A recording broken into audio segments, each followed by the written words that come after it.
Je me suis dit que ça faisait longtemps qu'on n'avait pas fait un projet Notion en live et du coup j'ai décidé de vous proposer ça pour ce début d'année 2023.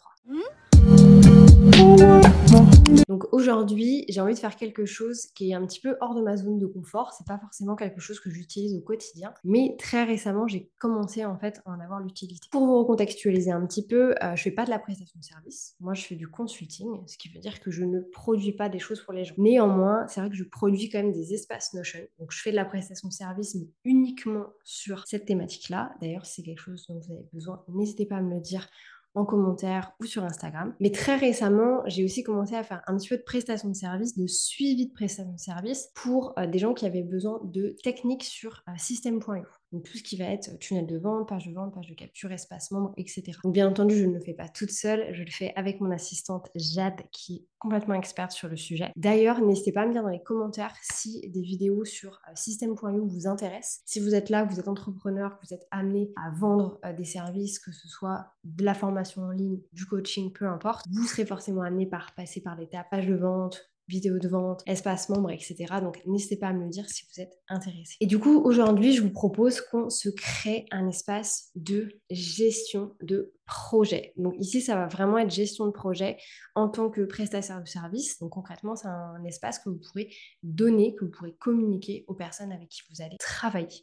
Je vous propose qu'on se retrouve tout de suite sur mon écran Notion. Donc ici, on a le petit projet Noémie. Donc Noémie, voilà, c'est une cliente. Noémie, elle a besoin d'un espace de prestation de service. On va le créer pour elle aujourd'hui. Donc concrètement, alors c'est pas la première chose qu'on va mettre sur la page, mais c'est la première chose qu'on va créer. On va venir se créer une database pour pouvoir gérer le projet avec Noémie. Donc ce projet-là, on va l'appeler par exemple juste le projet, hein, et on va m'appeler service. Comme ça, je sais que c'est uniquement pour le service. Une des premières propriétés qu'on va pouvoir mettre, forcément, c'est la tâche. Ensuite, une des deuxièmes propriétés, on va clairement mettre des dates, au cas où il y a des dates importantes, peu importe. Donc pour ce faire, je viens ici, je viens modifier la propriété, je viens dans type, je choisis date. Moi, je change le nom du coup pour mettre ça.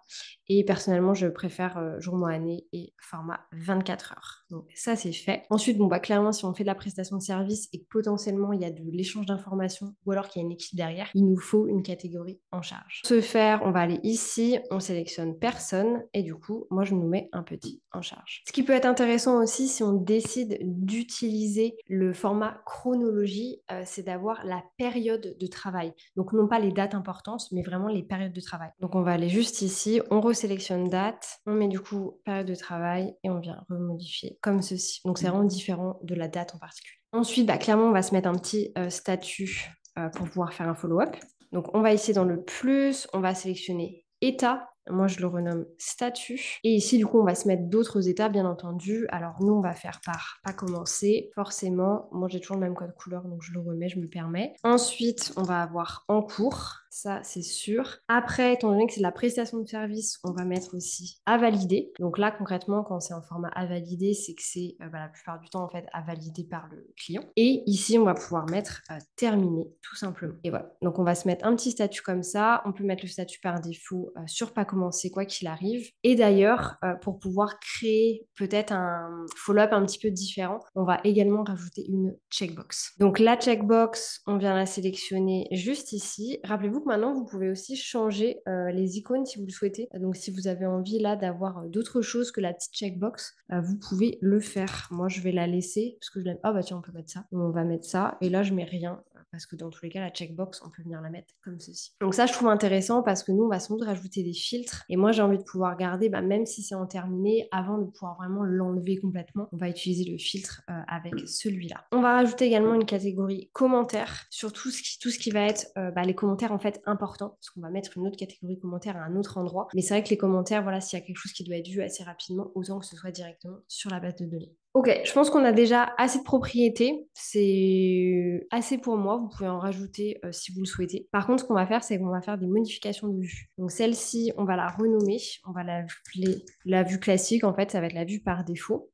Mais moi, je vous amène à rajouter également une vue, à mon avis, on va mettre Kanban et par statut. Donc non pas en charge, mais on va la grouper hop, comme ceci, par statut. Très bien, donc là, les trois sont dans pas commencer forcément. Nous, on rajoute, comme toujours, le petit colorama de couleur. Moi, je préfère. Donc ici, ça va être la vue par statut. On va pouvoir ajouter également une vue terminée. Donc celle-ci, on va la laisser au format table. Mais par contre, on va venir rajouter un filtre dessus. Donc moi, je viens filtrer pour celui-ci. Et là, du coup, s'il est coché, ça vient se mettre à l'intérieur. Si jamais c'est décoché, du coup, ça reste en fait là où c'était. Et moi, je trouve ça plus simple de travailler de cette manière. Comme ça, on a vraiment la tâche, la date importante. On peut même mettre le statut devant, comme ça, on a un meilleur follow-up.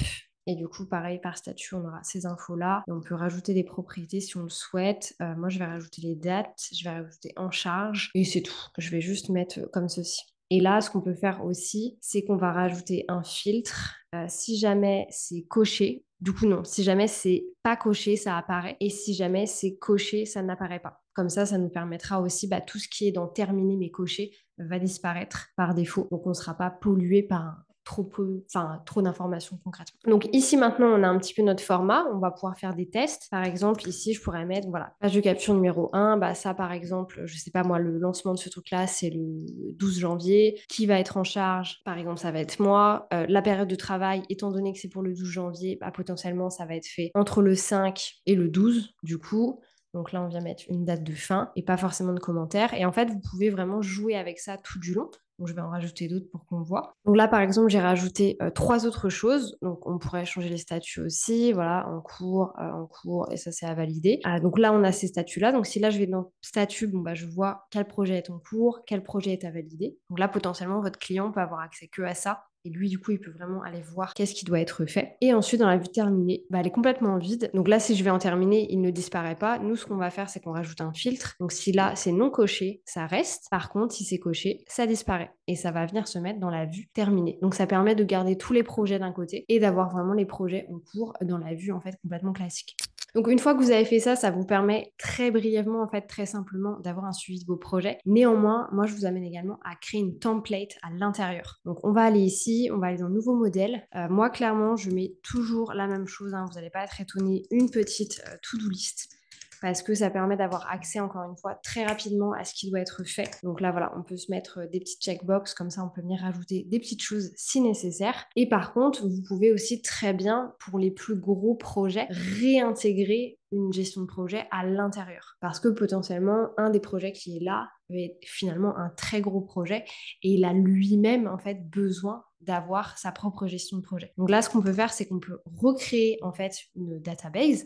Donc, on va en recréer une de zéro. Donc là, j'en ai recréé une deuxième, hop, qui s'appelle gestion de projet. Concrètement, j'ai fait un copier-coller. Donc, c'est exactement la même. Elles sont pas synchronisées l'une avec l'autre. Donc, si je fais des modifs ici, ça va pas se répertorier sur celle du projet Noémie. Là, c'est vraiment une toute seule. Et ici, ça vous permet vraiment d'avoir d'autres types de projets. Et d'ailleurs, je vous amène à utiliser la nouvelle fonctionnalité de Notion. Donc, si on va dans les trois petits points, on va dans sous-éléments ici. Et en fait, là, on peut créer des sous-tâches. Je m'explique. L'élément parent, concrètement, ça va être votre projet. Donc, lui, on va l'appeler projet. Et votre sous-élément, concrètement, c'est la tâche, en fait, qui doit être faite. Donc ça, on peut le créer. Et en fait, vous allez voir que ça va faire une modification juste ici, à l'intérieur de votre database. Donc ça, on va aller le tester, nous, directement dans une de nos pages. J'ouvre la page numéro 3. Je vais cliquer sur 100 titres. C'est le modèle que je viens de créer. J'ai du coup ma petite to-do list comme prévu. Et j'ai également ma gestion de projet. Et là, on voit qu'il y a un petit onglet qui est apparu qui n'y avait pas forcément avant, qui nous permet tout simplement de pouvoir en fait rajouter des tâches imbriquées. Donc par exemple, imaginons que cette tâche-ci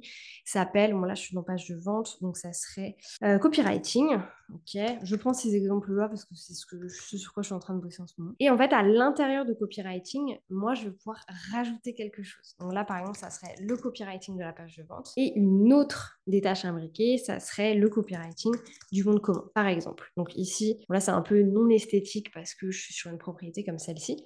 Mais là, en fait, ce qui est intéressant, c'est que moi, ça me permet de ranger cette partie-là et de l'ouvrir que si j'ai envie de voir tout ce qu'il y a à l'intérieur. Donc ça vous sert également en fait de micro to-do list. Mais attention, là, je l'ai utilisé dans ce format-là. Je referai toute une vidéo qui expliquera exactement comment est-ce que vous pouvez vous gérer vos projets en fait de cette manière-ci. Mais faites vraiment attention à la manière dont vous allez l'utiliser. J'aurais pu l'utiliser dans la gestion de projet classique. Néanmoins, moi, j'aime encore le fait d'aller dans les pages, etc. et de ne pas avoir une grosse base de données pour que ce soit plus lisible. Par contre, j'aime bien parfois le faire à l'intérieur. Mais au moins, vous savez que ça existe et que j'aurais très bien pu l'utiliser sur cette gestion de projet-là. Mais ce qui est aussi très intéressant, c'est que du coup, si on va tout au fond, on peut voir qu'ici, ces tâches-là, donc page de vente et bon de commande, sont rattachées à ce projet copywriting. Et si je vais à l'intérieur de chacune des tâches, page de vente, je vois à quel projet c'est rattaché. Donc ça, c'est excellent parce que ça vous permet également d'avoir beaucoup plus de visibilité en fait sur tout ce qui doit être fait. Petit exemple aussi, si là du coup je veux rajouter une vue, je peux rajouter une vue Kanban et je peux venir la grouper avec les projets justement. Donc là, dans le cas présent, j'ai que le projet copywriting, mais je pourrais en créer plus. Et en fait, ça vous permet aussi de voir tous les différents types de projets. Mais vraiment, abonnez-vous à la chaîne parce que je vais faire beaucoup plus de vidéos vraiment sur cette propriété-là. Comment est-ce que vous pouvez l'exploiter à votre maximum? Le but de cette vidéo, c'était pas forcément de parler de ça, donc je vais pas rester là-dessus. Donc maintenant que vous avez votre gestion de projet, vous avez la possibilité de voir par statut, vous avez la possibilité de voir en format terminé également. Vous pouvez, n'hésitez pas à rajouter soit la chronologie. Bon là c'est intéressant parce que j'ai mis des petites chronologies à droite à gauche, ou alors le format calendrier, qui peut aussi être hyper intéressant si vous avez envie de voir exactement ce qui doit être fait par projet, etc. N'oubliez pas que toujours vous pouvez rajouter des informations à l'intérieur à chaque fois. Donc là, ça vous permet de vraiment pouvoir tout lire, de voir qu'est-ce qui doit être fait pour quand par rapport à votre deadline. Donc ça, c'est intéressant également. Néanmoins, moi, ce que j'aime bien avoir aussi, c'est que bon là, concrètement, moi, j'arrive à le lire parce que je sais ce qui doit être fait, etc.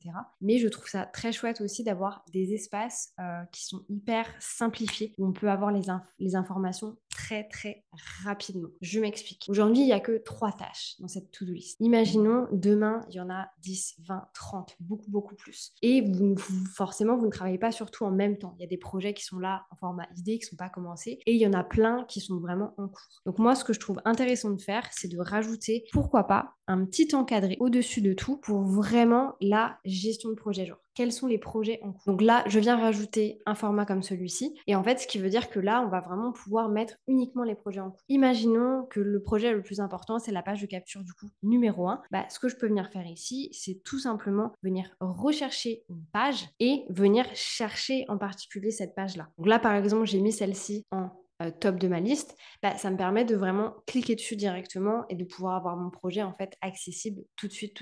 Une autre chose qui peut être aussi très intéressante, c'est d'avoir pas forcément, enfin si ça peut être en fait un petit peu des box de conversation. Moi j'aime beaucoup faire ça. Donc ce qu'on va faire, on va en mettre une ici. Donc ça s'en va. Et là par exemple, il pourrait y avoir une box qui serait ma box à moi. C'est-à-dire que quand j'ai fini de travailler sur quelque chose, plutôt que d'aller mettre plein de commentaires quelque part, où ça peut être un peu chiant à retrouver, etc., je peux venir ici mettre moi toutes les informations. Et de la même manière, on peut faire la même box pour la cliente. Hop, juste ici. Alors je dis cliente, mais ça peut être client. Hein. On peut faire une autre box du coup juste ici. Et en fait, ce que je trouve intéressant, c'est que là, ça permet vraiment de pouvoir mettre toutes les informations directement. Là, moi, je peux dire, ok, Noémie, est-ce que tu peux aller voir tout de suite ce projet-là parce que j'ai besoin que tu fasses quelque chose immédiatement, etc.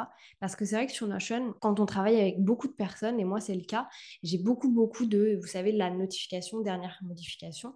Et parfois j'en ai beaucoup et du coup je sais pas forcément où sont les priorités, etc. Donc ce genre de concept, moi je trouve hyper intéressant parce que bien entendu, perdez pas votre temps à tout remettre là, mais par contre à mettre les informations hyper directes. Genre voilà, Noémie, est-ce que tu peux aller voir ce que j'ai fait sur la page 3 parce que j'ai besoin de ta validation en fait avant de pouvoir faire tout le reste. Donc ça, je pense que ça peut aussi être quelque chose d'assez intéressant. Une autre chose qui peut être intéressante aussi, si jamais vous avez des gros projets, ça serait d'avoir un peu le même format. Et du coup, au lieu d'avoir les 2 prénoms, ça serait projet 1, projet 2. Et qu'est-ce qui est en train d'être fait pour chacun des projets. Ça peut très bien être sous ce format-là aussi. Voilà, j'espère que cette vidéo vous aura plu. C'était assez rapide, mais j'avais vraiment envie de vous montrer comment est-ce qu'on peut faire une gestion de projet hyper simple. Ça ne sert absolument à rien de faire quelque chose d'hyper compliqué parce que vous allez plus perdre vos clients qu'autre chose. On sait aujourd'hui que Notion est beaucoup utilisé pour la prestation de service et bah, parfois, et je mets pas le blâme ou quoi que ce soit, mais j'ai vu des espaces vraiment, t'as pas envie d'aller dessus, c'est hyper compliqué, il y a beaucoup trop d'informations, c'est dur à lire et en fait on ne sait pas vers où on va. Que ce soit pour le prestataire de service ou que ce soit pour votre client. Partez bien du principe que quand vous faites un espace comme celui-ci, vous le comprenez parce que vous l'avez construit ou vous l'avez adapté d'une template. Votre client en face, pour lui, c'est un charabia pas possible. Il va être perdu. Donc pourquoi pas lui donner juste accès à sa box à lui, il sait exactement ce qu'il doit aller faire, etc. Moi, personnellement, je trouve ça beaucoup plus simple. Bref, c'était tout pour cette vidéo. N'hésitez pas, comme d'habitude, à vous abonner, me mettre un petit like et un petit commentaire. Ça aide toujours la chaîne à se développer. Sur ce, moi, je vous dis bonne journée, bonne soirée, bonne matinée, peu importe quand est-ce que vous allez regarder cette vidéo. Et on se retrouve très bientôt pour un nouveau tuto.